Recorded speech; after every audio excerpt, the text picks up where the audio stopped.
Hey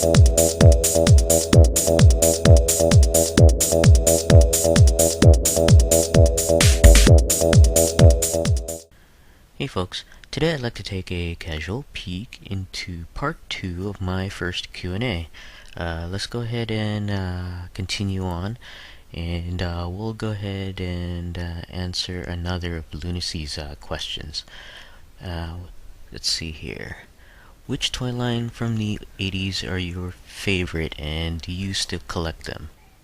Well, in the 80s, I didn't collect toys. I was into comics and D&D, so I don't have a favorite from that era. I just had missed the 80s toy boom of Transformers, He-Man, and G.I. Joe.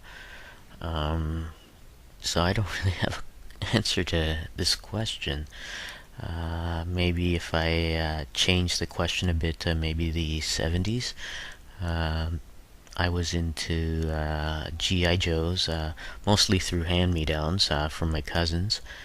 And I guess in a sense I do still collect Joes. I don't have a 70s collection other than a few figures, but I still collect the line through its different incarnations. Okay, let's go ahead and answer a question from the Review Revolution. What animated series have you most recently been really into and would recommend?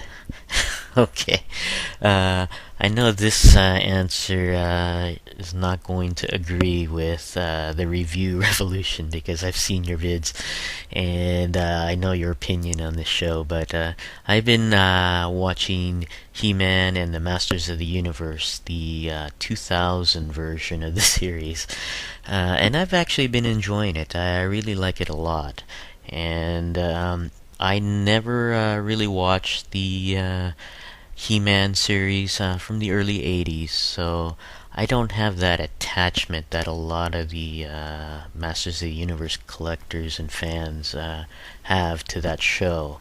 And I never really understood why a lot of fans of Masters of the Universe deride or put down the 2000 series. Especially certain folks at Mattel, or I should say at least one person at Mattel, doesn't seem to be a fan of the 2000 series, and I think it's actually pretty good. And the 2000 series is often mislabeled as well. A lot of folks have been saying it has that anime style, and I have to disagree. Just watching that show, I really don't see any anime stylings, or I guess Eastern stylings, or in the artwork, or in the animation, or even in the story. So I really don't understand the hate that that show gets. Well, I shouldn't say hate, but I really like it, and I would recommend the 2000 series. I think it's actually pretty good. And another animated series I'm into is Transformers Animated that ended about a year or two ago. Now that's another series that I got into late because of the toy line. I really enjoy the Transformers animated figures. I really like the design aesthetic. And then I started to go ahead and collect the DVDs and started watching that series. And it's pretty good. The first season is alright, but it certainly gets a lot better in the second season. I haven't seen the third season, but I've heard pretty neat things about it. Unfortunately, I've heard that the third season was canceled before it got a proper ending, which is really too bad. But Transformers Animated is another series that I'd recommend. Okay, let's go ahead and go back to Thunderhound369, and he asks, what do you do for a living? Pizza boy, maybe? Well, the way the economy is, I may end up being a pizza boy. But at the moment, I work in the IT industry. My official title is Information Analyst. I guess the best way to relate to that is I'm a programmer, you could say.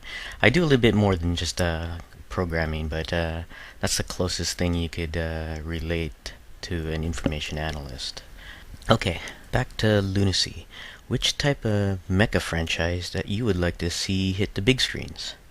Well, I'm not that much of a mecha fan. I don't follow Gundam that closely, and I did watch Robotech after school. I remember watching that, and I do have the DVDs for the Macross saga. And is Voltron a mecha? I don't know if it is. I consider it a mecha. And I'd say Robotech, mainly because that's the one I have most familiarity with. I'm not even sure if Robotech has already hit the big screens in Japan. Yeah, I'll say Robotech. Okay, let's go ahead and continue with Lunacy. If Hasbro slash Mattel made a new superhero slash villain character for Marvel slash DC Universe toy line, which character would you like to see and why? I'm not sure what you're really asking for, Lunacy. I think you might be asking what character that hasn't been made into a figure yet that I'd like to see. If that's the case, for DC, I'd say Uncle Sam, because he's America. Fuck yeah. But all kidding aside, I actually would like to see an Uncle Sam. I don't think Mattel would realistically release an Uncle Sam figure, but he'd definitely be a perfect addition to my Oddball Legion. Now, as far as Marvel goes, I'll have to think about that one. Let's see. Oh yeah, I'd like to see the Warriors 3, Thor's pals. Fandral, Hogan, and Volstagg. I don't think they've been made into figures yet. If they were probably made in the 90s, those 4 or 5 inch figures. But if they haven't been made yet, I'd like to see those 3 guys made. Especially with the upcoming Thor movie, that'd be the perfect time to release these figures. But yeah, the Warriors 3 from Marvel. Alright, looks like we're getting close to 10 minutes, so I think I have time for one more question before I have to break it off for part 3. Thunderhound asks, what, if anything, is your toy holy grail? Well, this one's pretty easy for me, and that's the original 4 figures that G.I. Joe released in 1964. And it has to be in sealed sealed packaging, and that's the soldier, the pilot, the sailor, and the marine. Those 4 figures are my holy grail. I don't know if they are available mint in sealed packaging. Hopefully they are. And the reason why it's my holy grail is because it's G.I. Joe, and it's the first release of those G.I. Joe figures. And G.I. Joe is the father of the action figure, so yeah, it would be those 4 figures from the original G.I. Joe line. We'll go ahead and break it off here. I'm at 9 minutes, so stay tuned for the rest of the questions in part 3, and I'll see you soon.